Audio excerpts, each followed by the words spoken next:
Hey everybody, I'm Slash, and welcome back to another episode of HiddenBlocks, the series where we take a look at the cut content in gaming and see what it would have been like in the final version.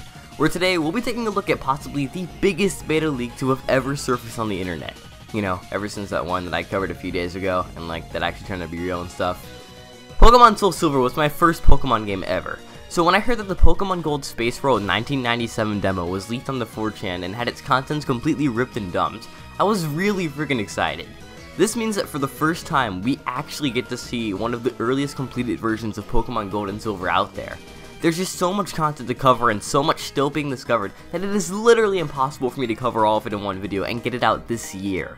However, if you enjoyed this one and want to see more, I do have plans for a part 2 and a part 3 to this video if people like enough, so stay to the end of the video for that.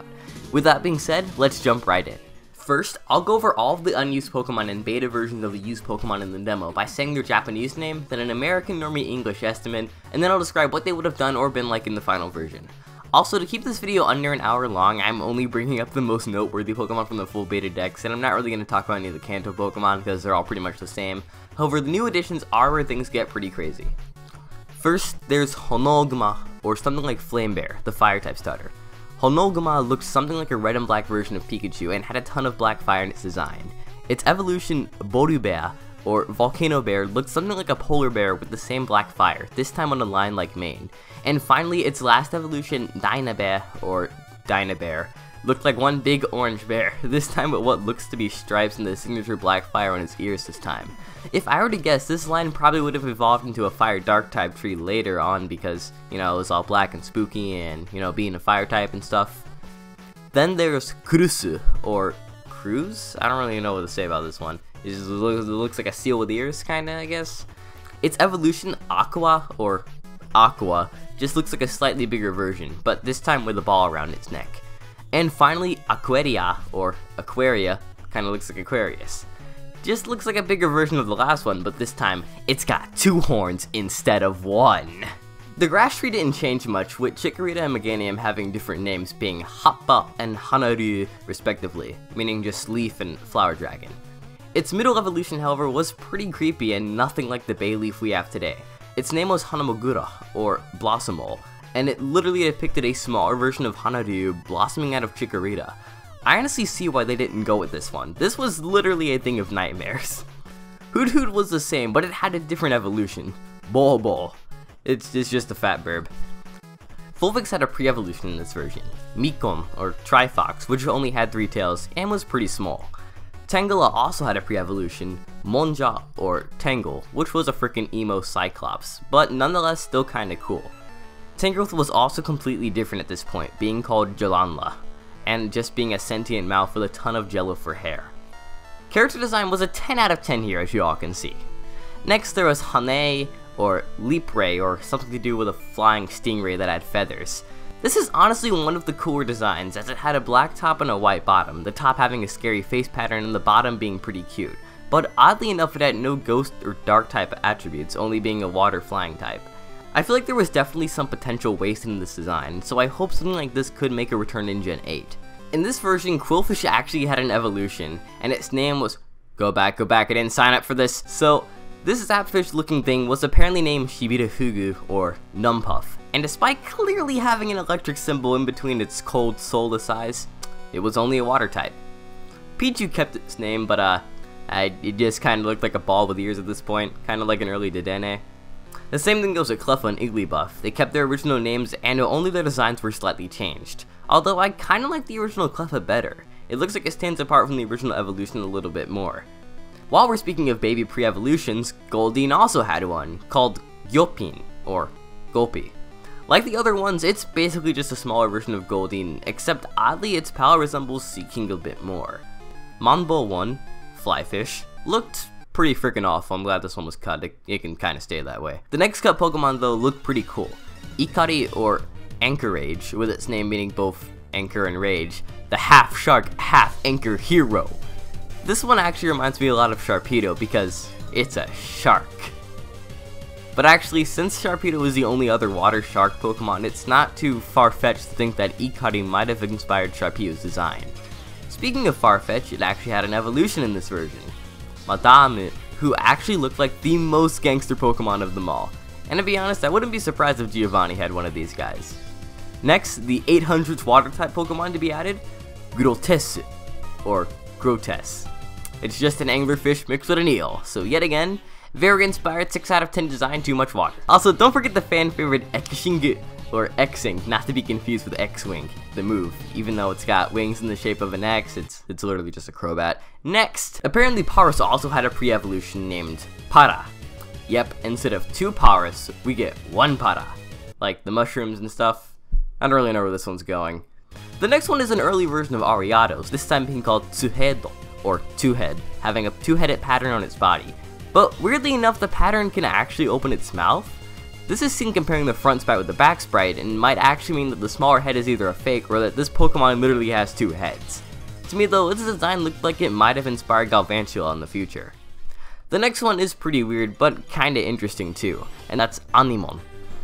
It actually evolves from Ditto with Metal Code. It's a little hard to see what this evolution would have actually done, but looking at Metal Code and Ditto's history with copying stuff, Animon might have influenced the Metal Power hidden item, which boosts Ditto's defense stat. So it's not hard to believe that Animon would have been just a tankier, constantly screaming Ditto, which now that I think of it, would be super OP in competitive play today. Its design might have also inspired Gumi, the purest cloud Pokemon of them all. So believe it or not, this seemingly pointless Pokemon might have actually contributed the most out of all of these ones. Moving on to more pointless Pokemon though, Hinazu, or just Chicks, were the baby pre-evolution of Doduo, even though they had 3 heads. So I guess one of the heads just disappears for an evolution and comes back in the final form, because screw logic and anatomy means nothing in the Pokemon universe. Twinzu, or Twins, were these 2 spooky ghost demons that weren't ghost type or related to Gastly at all, because screw logic and continuity part 2. Guess what, another baby pre-evolution. I know you guys weren't expecting that one again, but this time it's Konya, or Coin Kitten, or Meowsy. I can't really tell you much about this one, but it was pretty freaking cute, and it made a bunch of coins float by sleeping, and I want this to be real so badly now. Rin Rin, or Ring Ring, was a dark type cat. Because of its typing and theme, I'm guessing this Pokemon may have been the origin for Perish Song. It's a bit of a stretch, but it is a Satan kitten with a bell in its tail, so I'll let you all decide what this thing would have actually done. Ling would go on to evolve into Berudun, or Belboyant, which did actually look pretty evil, so my previous game theory still stands. So this is what Unknown looked like. It's not missing or anything, just Unknown. Hey, remember baby pre-evolutions? Yep, they're back. This time it's a tiny Ponyta, called Butchikon, or Minicorn. Now for one of the more interesting cut Pokemon. TURBANN, or Turban, would have been the shell attached to Slowbro or Slowking instead of Shelter. This actually makes way more sense, so I'm guessing that once this Pokemon was cut, they had to say the shell on Slowbro's tail was the next closest thing. Shelter. This one's gonna be exciting. Guess what? Another baby pre-evolution. Wow, look, it's a thing to Grimer. Tyrogue was called Gong, and looked like this. Not much more I can say, except that he was much, much smaller. Thought we were done with the pre-evolutions? I bet. Here's Puddi. He turns into Growlithe. He's a puppy. Tsubomito, or Belmit, evolved from Weepinbell if you used the Poison Stone on it. Bombshka, or Bombseel, actually looked like a pretty cool design though. Not only was it supposed to be the first fire-water type Pokemon to ever appear, but its design looks like it could have gone on to inspire Popplio so many years later. Sure, we have Volcanion now, but it would have been really cool to see a water-fire type back in Gen 2 of all times. Kotora, or Tigrit, was an electric tiger Pokemon, which evolved from the Raitora, or Eletiger. These ones are too silly for me to take seriously, but they definitely look like real Pokemon, and to be honest, I would love to see these guys come back. Norowara, or Kurstro, was definitely one of the creepier ones though, as it was a ghost type that looked like a voodoo doll, and all while smiling and being impaled at the same time. It's no wonder that this one was removed, but even stranger, it evolves at level 1 in the Kyonpan, or Pangshi. I have no idea how this would have worked. I can only guess that you would have had to actually find Norowara in-game as an actual doll, and then it would have turned into Pangshi in the evolution sequence as soon as you obtained it, meaning that Norowara was probably just a gimmick to be turned into Pangshi at some point. Either way, this is probably the weirdest combination I've found, and I'd love to hear the story behind it. PLUX, or PLUX, evolved from Pinsir, and looked pretty much the same, except it had a weird mask. Then there's Ulfman, or Wolfman, which looks like an early Swinub, and its evolution kinda looks like Pilosline, which are both ice types. Although these ones yet again look kinda cooler than their final counterparts. Porygon 2 was a thing here. He also looked like this. Nothing more to say about this one. Lickitung actually had an evolution in this game, which was Nameru, or Lick, and I have to say this design looks a lot better than what we got with Licky Lily. Raikou, Entei, and Suicune were all here, except they were only named Rai, En, and Sui, meaning thunder, fire, and water respectively. The designs were also way different than the final version, as Rai resembled a black dog crossed with Cloud's hair, and En was just Amaterasu from Okami, but Sui most closely represents Suicune's final design, except this time having much messier hair and a much more passive look. And finally, most interestingly enough, there was another evolution in Gen 2 Beta, which was Rifui, or Leafy, which was actually just an early Leafeon and evolved using the Leaf Stone, meaning that Leafeon was actually intended to appear in Gen 2 as opposed to Gen 4, but was cut for one reason or another. With all that being said, finally we are done with all of the cut and lost Generation 2 Pokemon from the Spaceworld Demo. And I have to say, first of all, it was really awesome to finally get to see some of Game Freak's unused designs in-game of all. But now, after looking at all of these, it's pretty clear why most of these Pokemon were cut. The first reason being variants. If you didn't notice while I was showing you all of the unused Pokemon, a lot of the original Pokedex was filled with baby pre-evolutions and post-evolutions to pre-existing Pokemon, to the point where by sheer numbers they started to overshadow the other new additions. There was also an overabundance of water types in the original dex as well. It wasn't as big of a problem as with the pre-evolutions, but it was probably one of the factors leading to many of them being cut as well. When it comes down to it though, it's clear that working with a cartridge size that small meant that Game Freak had to prioritize when determining which Pokemon should make the final version. And at the end of the day, instead of having a few designs all with completed evolution trees and similar typings and only a couple original designs, it makes more sense to have a variety of Pokemon and a variety of types. After all, not every Pokemon needs an evolution or a pre-evolution, so I can't say that I'm too sad that some of these didn't make the final version. That being said, a lot of the cut designs were still pretty cool, and I think a good 80% of them are good enough as they are right now to exist in their own games. Who knows, maybe someday we could even have an alternate universe of Gen 2, kinda like the recently announced Let's Go games, this time having an abundance of new and familiar designs to spice up the mix. The Spaceworld leak, something on the scale that we've never quite seen before, is definitely something that will go down in the history of gaming, and something that I'm finally glad to have been able to look at.